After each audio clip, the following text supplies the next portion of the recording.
नमस्कार मित्रांनो, मितवा चॅनलवर तुमचे हार्दिक स्वागत आहे.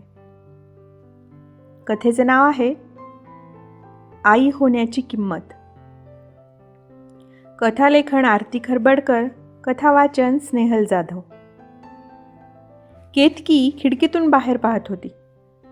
संध्याकाळची ऊनं हळूहळू मावळत होती, पण तिच्या मनात मात्र काहीच शांत होत नव्हतं. पोटावरून हात फिरवत तिने खोल श्वास घेतला.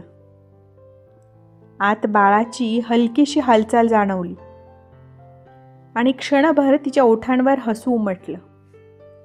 तू आहेस ना, एवढंच पुरेसं आहे, ती स्वतःशीच पुटपुटली. केतकी आणि केदारचं लग्न होऊन आता 1 वर्ष झालं होतं. सुरुवातीचं आयुष्य साधं, सरळ आणि प्रेमळ होतं. केदार एका खाजगी कंपनीत चांगल्या हुद्द्यावर नोकरी करत होता. केदार कामात खूप प्रामाणिक, पण स्वभावाने थोडा अबोल होता. लहानपणी वडील वारल्यानंतर खूप कष्टाने अभ्यास करून त्याने आज आपलं आयुष्य सावरलं होतं. त्याला एक मोठी बहीण होती. तिचं लग्न जवळच्याच एका गावात झालेलं होतं. आई सरिताताई गावात एकट्याच राहत. नवरा गेल्यानंतर त्यांनी संपूर्ण आयुष्य केदार आणि त्याची बहीण कीर्तीसाठीच घालवलं होतं. त्यामुळे केदारसाठी आई म्हणजे देवासारखी होती. केदारला नोकरी लागली आणि घरी केदारच्या लग्नाची घाई सुरू झाली. केतकीला केदारच्या आईनेच केदारसाठी पसंत केले होते. केतकी आणि केदारचे लग्न झाले आणि थोड्याच दिवसात तो केतकीला घेऊन शहरात राहायला आला होता. त्यामुळे केतकीला सासूबाईंचा जास्त सहवास लाभला नव्हता. तिने सासूबाईंना आधीसुद्धा बरेचदा आपल्याजवळ राहायला बोलवलं, पण अजून सासूबाई शहरात आल्या नव्हत्या. आता जेव्हा केतकीला गरोदरपणाची बातमी कळली, तेव्हा घरात आनंदाचं वातावरण होतं. तिच्या सासूला हे कळल्यावर त्यांना खूप आनंद झाला. सरिताताईंनी फोनवरूनच केतकीला हजारो सूचना द्यायला सुरुवात केली होती. जपून राहा ग, फार काम करू नकोस, खाणं पिणं वेळच्या वेळी कर. केतकीला वाटलं, सासूबाई आपली किती काळजी घेत आहेत, त्या इथे सोबत असल्या तर किती बरे होईल. डॉक्टरांनी सुरुवातीपासूनच केतकीला सांगितलं होतं की तिचं गरोदरपण थोडं नाजूक आहे. पहिलं बाळ, कमी हिमोग्लोबिन, सतत थकवा, सगळ्याची काळजी घ्यावी लागणार होती.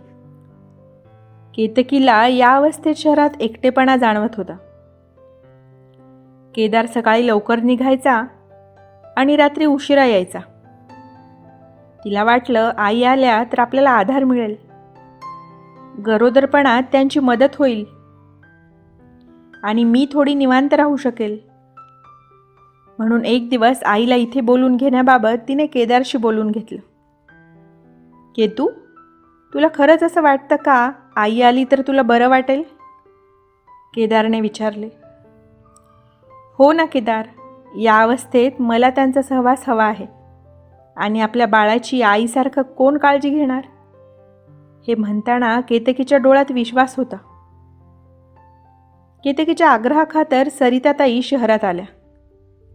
पहिले 2 दिवस सगळं ठीक होतं, पण 3ऱ्या दिवसापासून वास्तव बदलायला लागलं. इथे शहरात असलेल्या सुखसोयी पाहून त्यांना वाटायला लागलं की माझा मुलगा काम करतो आणि त्याच्या कमाईवर सून मज्जा करते. त्यांना वाटायला लागलं की केतकीच्या जीवाला किती सुख आहे आणि माझी मुलगी कीर्ती मात्र तिकडे खेड्यात घरकामात राब राबते. आणि या विचाराने त्या अस्वस्थ झाल्या. मग आपोआपच त्यांचा केतकीकडे बघण्याचा दृष्टिकोन बदलून गेला. केतकी, मला सकाळी 5 वाजता चहा लागतो, अंगवळणी आहे माझ्या, सरिताताईंनी केतकीला थेट सांगितले. पण केतकीला वाटलं आई सहजपणे सांगत आहेत, म्हणून तिने फारसं लक्ष दिलं नाही. पण दुसऱ्याच दिवशी सकाळी 5 वाजता तिच्या रूमच्या दारावर ठकठक झाली. ती गाढ झोपेत होती, पण 1-2 वेळा ठकठक झाल्यावर कसे तरी डोळे चोळत ती उठली आणि तिने दार उघडले तर समोर सासूबाई उभ्या दिसल्या. त्यांना पाहून आश्चर्याने ती म्हणाली, आई, तुम्ही इतक्या सकाळी सकाळी काय करताय? तुला सांगितलं होतं ना मला 5 वाजता चहा लागतो. करून घ्या ना मग आई, किचनमध्ये काही सामान दिसत नाही आहे का? मी शोधून देऊ का? तू असताना मी घरातील कामं करायची का? सासूबाई म्हणाल्या. सासूबाईंचे बोलणे ऐकून केतकीची झोप पार उडून गेली. कालपर्यंत सौम्य शब्दात बोलणाऱ्या सासूबाई आज चक्क रागात दिसत होत्या. केतकी लगेच आवरून खोलीतून बाहेर आली आणि सासूबाईंना चहा करून दिला. त्यानंतर संपूर्ण दिवसभर सासूबाई काही ना काही काम सांगतच राहिल्या तिला. अगदी दुपारी झोपायला सुद्धा मिळालं नाही. त्यानंतर रोजचा नित्यक्रम झाला. सकाळी 5ला उठणं, चहा, नंतर नाश्ता. नुसतं पोहे नको, आज उपमा कर. आज भाजीत एक कोरडी भाजी आणि एक रस्सा भाजी कर. फरशी बसून पुसत जा. अशा सूचना सासूबाई दिवसभर देत असायची. केतकी दिवसभर स्वयंपाकघरात उभी राहायची. पाय सुजलेले, पाठ दुखणारी, डोकं जड झालेलं. एकदा न राहून तिने हळूच सासूबाईंना म्हटलं, आई मी थकून जाते एवढं काम करून. सकाळी इतक्या लवकर उठायची इच्छा होत नाही. दिवसा आराम पण होत नाहीये. डॉक्टरांनी आराम करायला सांगितलंय. जास्त काम करू नको असं पण सांगितलं आहे. हे ऐकून सरिताताईंनी तोंड वाकडं केलं. आमच्या काळात आम्ही गरोदरपणात शेतात राबलो, काहीच झालं नाही. उलट काम केल्याने डिलिव्हरी नॉर्मल होते. नाहीतर आजकालच्या बायका नुसत्या सिझेरियन करतात. डॉक्टरांना सुद्धा ते हवं असतं. म्हणून मी जे सांगत आहे ते ऐकशील तर डिलिव्हरी नॉर्मल होईल, त्या म्हणाल्या. हे ऐकून केतकी गप्प झाली. तिने केदारशी याबाबत बोलण्याचा प्रयत्न केला. केदार, मला खूप थकवा येतोय. आपण घरकामाला एखादी मदतनीस ठेवूया ना. पण केदारला माहिती होतं की आईला हे आवडणार नाही. म्हणून केदारने विषय टाळला. तो केतकीला म्हणाला, अगं सध्या आई आहे ना घरी, ती करतेच की तुला मदत. मग उगाच पैसे का खर्च करायचे? आई कामात मदत करत नाहीत, उलट आहे तेच काम वाढवून मला करायला सांगतात. हे केतकी केदारला सांगूच शकली नाही. कारण तिला माहीत होतं की केदारचा आपल्यापेक्षा आईवर जास्त विश्वास आहे. शिवाय आईसमोर केदारचं काही चालायचं नाही. केतकी हळूहळू आतून तुटत होती. तिची तब्येत पण आता बरी वाटत नव्हती आणि तिला बराच एकटेपणासुद्धा जाणवत होता. एक दिवस ती चक्कर येऊन सोफ्यावर पडली. सरिताताईंनी ते पाहिलं. त्यांना वाटलं ती सोफ्यावर झोपली आहे. अशी दिवसा झोपू नकोस, मला आळशीपणा अजिबात चालणार नाही. केतकीने त्यांना सांगितले की तिला चक्कर येत आहे.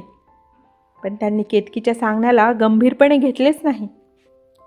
काही दिवसातच केतकीची तब्येत खूप बिघडली. रक्तदाब वाढला. डॉक्टरांनी तिला सक्त बेड रेस्ट सांगितली. घरकाम अजिबात नाही. स्ट्रेस नको ही सूचनासुद्धा डॉक्टरांनी दिल्या. एक दिवस ॲडमिट ठेवून केतकी घरी आली. तिला वाटले की आता तरी सासूबाई आपली काळजी घेतील. पण तिची ही आशा देखील फोल ठरली. दुसऱ्या दिवशी सकाळीच 5 वाजता पुन्हा सासूबाईंनी तिच्या दारावर टकटक करून तिला उठवले. आता मात्र केतकी सासूबाईंच्या वागण्यामुळे निराश झाली. ती परत एकदा सासूबाईंशी बोलली. पण त्या म्हणाल्या की डॉक्टर काहीही सांगतात. बेड रेस्ट म्हणजे सिझेरियनला आमंत्रण आहे, त्यामुळे काम करत राहा. मग तिने सगळं काही केदारला सांगितलं. पण केदारला वाटले की ती आईबद्दल चुकीचे विचार करत आहे आणि आई केतकीच्या चांगल्यासाठीच सांगत आहे. त्याने सुद्धा तिचे काहीच ऐकून घेतले नाही. केतकी एकटी असताना रडायची, पण ऐकणारं कोणीच नव्हतं. आणि मग तो दिवस आला. सकाळी स्वयंपाक करताना अचानक केतकीला तीव्र वेदना झाल्या. पोटात कळ आली. पायातून रक्त वाहू लागलं. ती जोरात ओरडली, आई, केदार, लवकर या. तिला अशा अवस्थेत पाहून सरिताताई घाबरल्या. केदारसुद्धा धावत आला. केतकी बेशुद्ध पडली. तिला लगेच हॉस्पिटलमध्ये घेऊन गेले. डॉक्टरांनी तिला तपासले तेव्हा त्यांना तिची स्थिती लक्षात आली. त्यांनी केदार आणि सरिताताईंना केबिनमध्ये बोलवलं आणि ते म्हणाले, तुम्ही वेळेत आणलं नसतं तर आई आणि बाळ दोघांचाही जीव गेला असता. डॉक्टरांनी सरिताताई आणि केदारला खडसावलं. डॉक्टरांचा आवाज कडक होता. मी आधीच समजावून सांगितले होते की तिला आरामाची आवश्यकता आहे. गरोदर स्त्री म्हणजे मशीन नाही. काम, ताणतणाव, दुर्लक्ष याची किंमत फार मोठी असते. हे ऐकून मात्र सरिताताईंच्या डोळ्यात पाणी आलं. त्यांना जाणीव झाली की आपल्या वागणुकीमुळे आपल्या सुनेच्या आणि नातवंडाचा जीव धोक्यात आला असता. केदारसुद्धा आपल्या वागण्यावर शर्मिंदा झाला होता. केतकी शुद्धीवर आली तेव्हा तिच्या हातात केदारचा हात होता. केतू, मला माफ कर, मी तुझं ऐकलं नाही. सरिताताईसुद्धा हळूच जवळ आल्या. सुनबाई, मला माफ कर, मी चुकले. मला माहीत होतं की मी चुकीचं वागत आहे, पण तरीही मी तसंच वागत राहिले. माझ्यामुळे तुला काही झालं असतं तर मी स्वतःला कधीच माफ करू शकले नसते. त्या क्षणी केतकीला पहिल्यांदा मायेची ऊब जाणवली. पण आता तिचं मन नाराज झालेलं होतं. माफीसाठी आता उशीर झालेला होता. तिच्या तब्येतीबद्दल ऐकून तिच्या माहेरची माणसं जेव्हा तिला भेटायला आली तेव्हा ती केदारला म्हणाली की तिलासुद्धा त्यांच्यासोबत माहेरी जायचे आहे. केदार नाही म्हणू शकला नाही. मग केतकी माहेरी निघून गेली.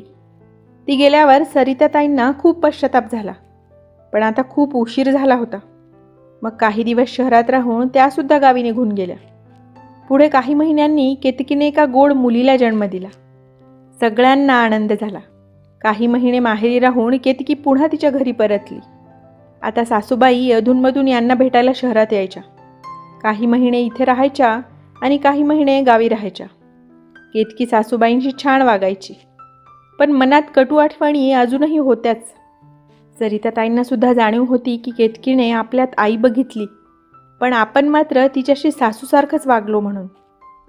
आमच्या काळात आम्ही खूप काम केलं हा युक्तिवाद प्रत्येक स्त्रीसाठी लागू होत नाही. प्रत्येक गरोदरपण वेगळं असतं. डॉक्टरांचा सल्ला आणि आई बाळाची सुरक्षितता सर्वात महत्त्वाची असते. व्हिडिओ आवडला असेल तर लाईक, शेअर, कमेंट नक्की करा. आणि अशाच नवनवीन कथा ऐकण्यासाठी आमच्या मितवा चॅनलला सबस्क्राईब करायला विसरू नका. धन्यवाद.